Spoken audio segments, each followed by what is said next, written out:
Tahun 2004 adalah tahun yang penuh kejutan di dunia sepak bola. Di Liga Champions, tim seperti Porto berhasil jadi juara Eropa. Dan di ajang Euro, kejutan yang lebih besar terjadi. Sebuah tim yang tidak diunggulkan, tidak punya pemain bintang, bahkan hanya dianggap pelengkap turnamen. Yunani, tak ada yang menyangka mereka akan melangkah jauh, apalagi jadi juara. Tapi justru dari tim yang paling diremehkan inilah, lahir cerita yang tak pernah dilupakan. Sebuah kisah tentang keyakinan, kerja keras dan disiplin.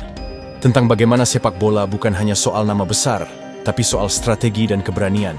Inilah perjalanan Yunani di Euro 2004. Salah satu kisah underdog paling luar biasa dalam sejarah sepak bola.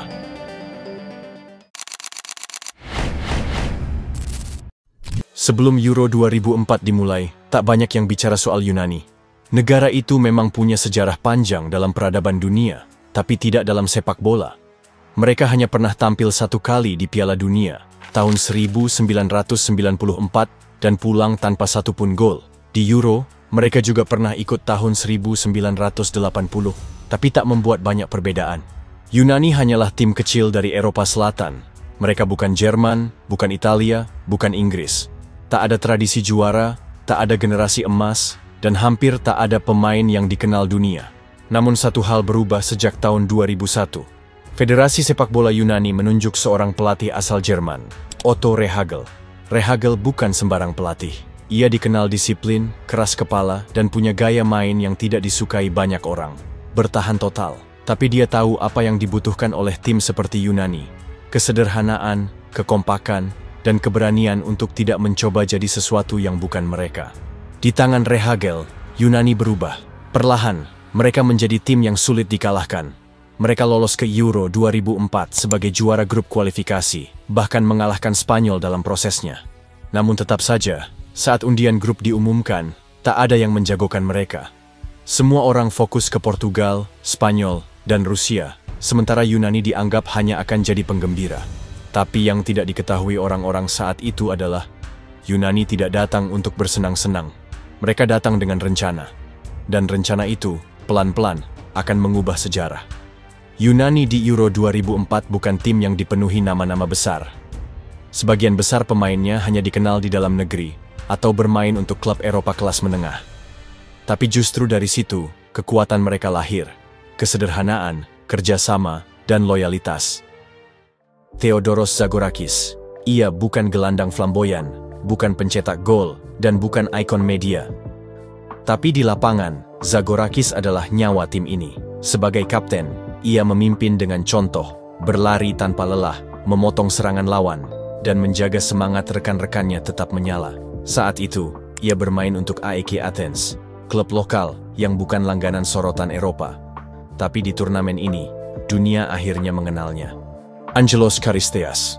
Sosok penyerang tinggi besar ini mungkin bukan pencetak gol yang produktif di Liga, tapi di Euro 2004, ia selalu muncul di saat yang paling menentukan. Ia mencetak gol di laga-laga penting, termasuk di final.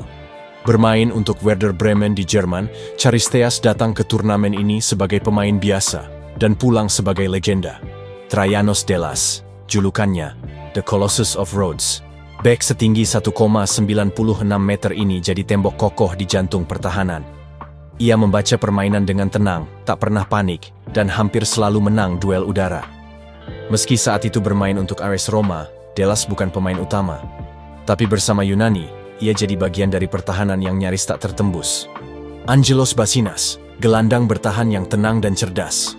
Ia bukan tipe pemain yang disorot kamera, tapi punya peran vital dalam menjaga keseimbangan tim. Selain bertahan, ia juga piawai dalam bola mati. Penalti-penaltinya tenang, umpannya akurat. Saat itu, ia bermain untuk Panathinaikos dan jadi otak di balik taktik bertahan Otto Rehhagel. Kostas Katsouranis masih berusia 24 tahun, tapi bermain dengan kedewasaan luar biasa. Ia adalah gelandang pekerja keras yang tak kenal lelah, selalu menutup ruang dan siap melapis lini belakang kapan saja. Bermain untuk AEK Athens, Katsouranis menunjukkan bahwa umur bukanlah penghalang untuk jadi kunci dalam sistem yang disiplin. Mereka bukan superstar, tapi bersama, mereka jadi pasukan yang tak bisa diremehkan. Dan saat turnamen dimulai, dunia mulai belajar satu hal. Jangan pernah anggap remeh tim yang bermain dengan hati. Euro 2004 dibuka dengan pertandingan tuan rumah Portugal melawan Yunani. Semua sorotan tertuju pada Portugal, tim bertabur bintang seperti Figo, Rui Costa, Deco, dan bintang muda yang baru muncul, Cristiano Ronaldo. Tapi yang terjadi di lapangan justru membungkam semuanya. Yunani menang 2-1. Mereka bertahan rapat, tak memberi ruang, dan menyerang dengan sangat efisien. Gol dari Karagonis dan penalti Basinas membuat seluruh stadion terdiam. Ini bukan kebetulan. Ini awal dari sesuatu yang lebih besar. Laga kedua, Yunani bermain imbang 1-1 melawan Spanyol. Hasil yang membuat mereka tetap di puncak klasemen. Kali ini dunia mulai melirik. Mereka bukan hanya tim kejutan satu pertandingan. Namun di laga terakhir grup, Yunani kalah 2-1 dari Rusia. Hasil ini hampir saja membuat mereka tersingkir. Tapi berkat selisih gol, mereka tetap lolos ke babak perempat final bersama Portugal, yang akhirnya juga bangkit di dua laga terakhir. Yunani lolos sebagai runner-up. Tak ada yang tahu apa yang akan terjadi selanjutnya. Tapi satu hal mulai terasa jelas. Mereka bukan tim yang mudah dikalahkan. Setelah lolos dari fase grup sebagai runner-up, banyak yang mengira langkah Yunani akan segera terhenti, karena di perempat final mereka akan bertemu tim bertabur bintang, calon favorit juara. Tapi mereka justru bersiap untuk babak baru, babak yang akan membuktikan bahwa keajaiban bukan lagi kebetulan. Di perempat final, Yunani menghadapi Prancis. Juara bertahan, tim penuh bintang. Ada Zidane, Henry, Vieira, nama-nama besar yang hampir semua orang kenal. Tapi Yunani tak gentar. Mereka datang bukan untuk ikut meramaikan, tapi untuk mengubah cerita. Pertandingan berjalan ketat. Yunani tak mencoba menguasai bola. Mereka tahu caranya menang, bertahan rapat, dan menunggu satu momen. Dan momen itu datang. Sebuah umpan matang dari Zagorakis ke arah Angelos Charisteas. Sundulan keras. Gol. Skor 1-0. Yunani bertahan habis-habisan setelahnya. Dan saat peluit akhir berbunyi, dunia mulai benar-benar memperhatikan mereka. Di semifinal, giliran Republik Ceko yang jadi lawan. Tim ini tampil luar biasa sejak awal turnamen. Pavel Nedved jadi motor serangan, dan Milan Baros jadi top skor sementara. Di atas kertas, lagi-lagi Yunani kalah segalanya. Pertandingan berlangsung tanpa gol hingga masuk babak tambahan. Tapi Yunani tak berubah. Disiplin, sabar, dan fokus. Lalu datang menit ke-105. Sebuah sepak pojok dieksekusi. Traianos Delas meloncat paling tinggi, dan menyundul bola ke gawang. Gol. Dan karena saat itu aturan silver goal masih berlaku, pertandingan langsung berakhir. Yunani ke final. Kini, satu langkah terakhir menanti. Final di Stadion da Luz, Lisbon. Lawannya, Portugal. Tuan rumah yang mereka kalahkan di laga pembuka. Semua orang mengira Portugal akan membalas. Tapi Yunani sudah tahu apa yang harus mereka lakukan. Pertandingan dimulai, seperti biasa Yunani bertahan dengan sangat rapat. Dan di menit ke-57, lagi-lagi Charisteas muncul. Sundulan tajam setelah sepak pojok Angelos Basinas. Gol. Setelah itu, pertahanan Yunani kembali jadi benteng baja. Portugal mencoba menekan, tapi tak ada celah. Dan saat peluit panjang berbunyi, Yunani resmi jadi juara Eropa. Tim tanpa bintang.